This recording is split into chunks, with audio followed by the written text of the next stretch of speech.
Generally speaking, academicians have the habit of making investigations and pursuing studies, but not going the full mile. And there are a lot of reasons for this. One obvious reason is one needs to be very, very careful in the context of a study not to draw too many conclusions or extrapolate too much from a limited data set. And that's certainly a good practice, and it's a safe practice. Another reason might, in fact, be politically correct reasons. And so it might be the case with the topic I'll be talking about today, which is seasonal divorce, the idea promoted by a recent study in the state of Washington that divorce peaks following so-called family vacations, basically following winter and summer holidays. And they speculate a little bit about it in the article, which I will post in low bar as always, but they don't go the full mile. Now, they have obvious constraints on how much they can say, but I, as a non-academic, can take the risk and take the chance to speculate as to why they observe this phenomenon in the state of Washington regarding divorce peaking following summer and winter holidays. And I think I would be remiss, and frankly speaking, anyone would be remiss to talk about rates of divorce without talking about gender ratios. And consistently, what we find globally, everywhere in the world where it can be measured, we have this very consistent statistic of women initiating divorce 70% of the time, as in the large majority of the time they initiate divorce. And so it's very safe to make the assumption, based on those data, which I've talked about for years and years and years, that in the state of Washington, women follow this trend too, namely that on average, women are more likely to initiate the divorce. So the real question, not posed in the article, is why do women, because they're going to be the majority of the people filing for divorce, in a fashion that peaks following winter and summer holidays? And there's some good reasons for this. Some of this has to do with the way women fundamentally view relationships and marriage. One thing you probably are aware of is the fact that, generally speaking, women tend to attribute much more value and importance to so-called anniversaries, special occasions, and what have you. But it also begs the question what that means. Why do women engage in this type of behavior? Why do they typically attribute more value to these things? And this is simply a product of evolution, as are all things in human behavior. Specifically, women are very, very concerned about the degree of commitment a man has to them and to the relationship. And when a man doesn't, in air quotes, value his female partner, he might, quote unquote, forget an anniversary. Of course, that's a bunch of poppycock. It doesn't really work that way in reality, but that is the woman's perception more often than not.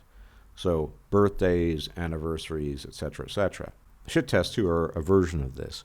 Is the man worthy of her, or is he going to take her BS? Now, I would speculate that this consistent finding across the state of Washington is in actuality a combination of shit test and combination of women perceiving that their husbands have not esteemed the relationship sufficiently such that it must continue. Which is to say, in other words, that they were looking at these holiday times, these Christmas dinners, these vacations, as opportunities for the man to prove to them that the relationship was worthwhile pursuing and worthwhile maintaining. But for whatever reason, these men seem to fail the test.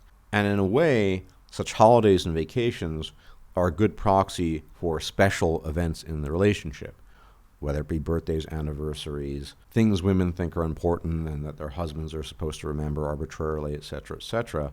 Well, if you're going on a winter holiday or a summer holiday and it doesn't turn out the way you want it to as a woman, you might think that that is an indication that fundamentally something is quote-unquote wrong with your marriage. Now, of course, this is speculation.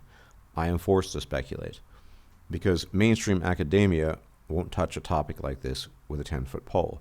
Yes, they will research things. They will research divorce rates. They will talk about relative frequency. They will only rarely talk about it on a sex-based perspective, meaning the perspective of men and the perspective of women. And I personally don't think this will ever be remedied. One of the criticisms that one hears about the manosphere, and specifically MGTOW, is that so much of this is anecdotal. And to a certain degree, it is. And yet, it is the mass of anecdotal data, as well as actual studies that we can look at, published by academics, can often show us the truth behind certain matters, and they can often support our arguments. I'm trying to understand this world of men and women, but academia isn't particularly helpful in this regard. And I'm not going to shy away from informed speculation in an effort to understand these things. That there's a consistent trend of divorce peaking after holidays and vacations in the state of Washington is interesting. Would I like to see more data on this matter? Absolutely. Why limit it to one state? Why not do it across states? Why not do it across dozens and dozens of states? Maybe even every state. What if it were the case, indeed, if this happened to be true after checking out 50 states, maybe even multiple countries, across the country or the globe, that the trend of divorce peaking following vacations and holidays held true consistently, irrespective of population and location? Well, that would be extremely telling. And I wouldn't be surprised at all if that were the case, because we have been left to speculate through informed speculation about what is going on here. My hypothesis here, of course, is that women are constantly testing the viability of relationships. They're constantly worried about the state of their human relationships, and specifically their marriages. They're never thinking to themselves, it's just cool, it's just chill. There's always some potential issue.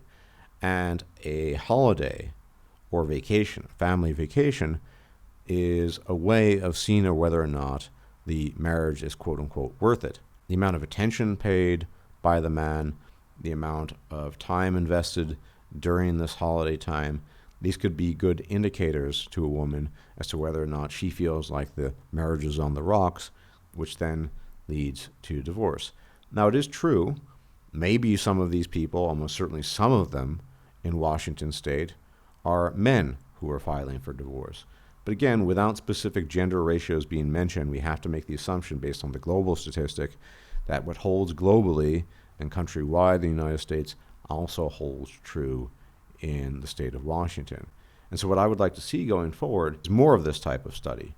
Again, studies throughout different states, throughout the country, throughout the world, to see if this trend continues. And if it does hold true, then my hypothesis, in all likelihood, would be vindicated.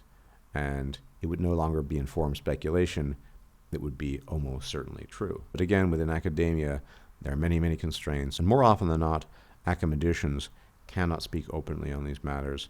And they have to leave it to the non-academics such as myself to make our bold proclamations, even though I don't think I've made a particularly bold proclamation here. In any event, as always, gentlemen, enjoy the rest of your week. And if I'm still alive, I'll check you out later. Until then, may the gods watch over you. Bye-bye. If you liked this video, please like, share, and subscribe. And if you enjoy my content, please consider making a donation or becoming a patron. Thanks for watching.